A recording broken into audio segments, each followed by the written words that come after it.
Hello friends, today we are going to discuss the learning curve, which is a very important topic. So let's start. What is the learning curve? The learning curve is an important modern concept according to which cumulative experience by a firm in the production of a product, our time increases efficiency in the use of inputs such as labor and raw materials, and thereby lowers cost per unit of output. So what does it mean?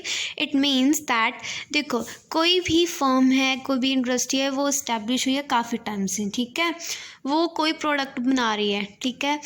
तो काफ़ी time से वो काम कर रही है, उसका जो एक्सपीरियंस है, उसका जो क्यूमुलेटिव एक्सपीरियंस है, उसके आधार पर जो प्रोडक्शन हो रही है किसी प्रोडक्ट की आवर टाइम काफ़ी टाइम से, उसमें जो एफिशिएंसी होगा, ठीक है, वो क्या होगा? इंक्रीज़ होगा in the use of inputs. मतलब उनको समझ आ जाएगा कि कितने इनपुट्स लगाने हैं, कितने नहीं लगाने, अपने फर्म की एफिशिएंसी कैसे इंक्रीज़ करनी है, ठीक है।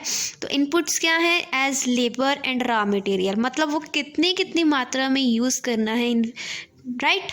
And thereby lower cost per unit of output. तो उससे क्या होता है, जो कॉस्ट पर यूनिट होता है आउटपुट का, वो लो हो जाता है, डिक्रीज हो जाता है।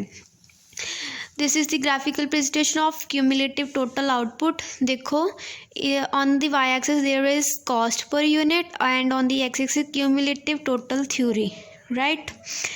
And this is the downward sloping of learning curve. Our period, the cost per unit is decreasing as you see, and cumulative total output is increasing.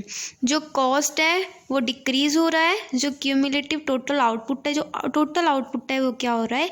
Increase हो रहा है। तो इससे उनकी जो एफिशिएंसी है वो क्या होगी? इंक्रीज हो जाएगी। A number of factors brings this learning curve, ठीक है, काफ़ी सारे फैक्टर्स है।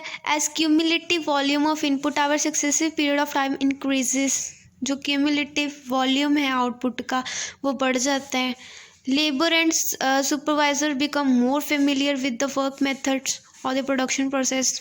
जो काम करने वाले लेबरर्स हैं, जो सुपरवाइज़र हैं, उनको मतलब वो एक्सपर्ट हो जाते हैं काम करने में कि कैसा काम करना है, ठीक है, कौन से इनपुट्स लगाने हैं और अपनी प्रोडक्शन प्रोसेस को कैसे बढ़ाना है। Which leads to the reduction in the amount of scraps and other types of waste. तो इससे क्या होता है कि जो भी वेस्ट होता है, मतलब बिगनिंग में, वो आगे चलकर कम हो जाता है, वो एक्सपोर्ट हो जाते हैं, उनको सब समझ आ जाता है कि कैसे कैसे काम करना है, कैसे एफिशिएंसी फर्म की बढ़ानी है, राइट।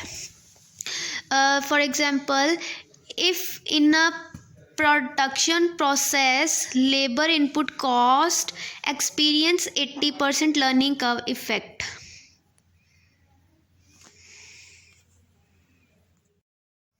For example, देखो, if in a production process labor input cost experiences 80%, labour और इनपुट की जो कॉस्ट है वो कितनी है? 80% है। Learning curve effect, this means that if in the first period production of unit of output requires labor cost of ₹1000, अगर first period पर प्रोडक्शन करने के लिए यूनिट ऑफ आउटपुट्स कितने चाहिए? लेबर कॉस्ट ₹1000 इन, ठीक है, फर्स्ट पीरियड पर चाहिए। In the next period labour cost per unit will decline, ठीक है, सेकेंड पीरियड पर वो डिक्लाइन हो जाएगा, मतलब कुछ समय बाद वो कॉस्ट जो है डिक्लाइन हो जाएगी, ठीक है, because of the experience of the supervisors and labours and so forth. तो आगे आगे ऐसा ही होता रहेगा, तो वो डिक्लाइन होगा। इसीलिए ये जो लर्निंग कर्व है ये डाउनवर्ड स्लोपिंग है, ठीक है। This learning curve relationship between cost and output is expressed algebraically as follows. C is equal to A, Q raised to power B, and here C denotes input cost of Q unit of output. Q is successive unit of output produced. A is input cost per unit of output in first period, and B is the rate of decline in cost per unit of output in the successive periods, right?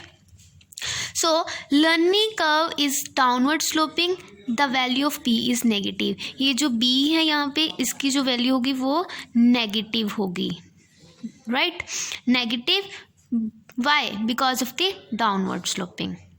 So thanks for watching, and please don't forget to subscribe, like and share, and please write a comment in the comment box. Thank you and have a nice day.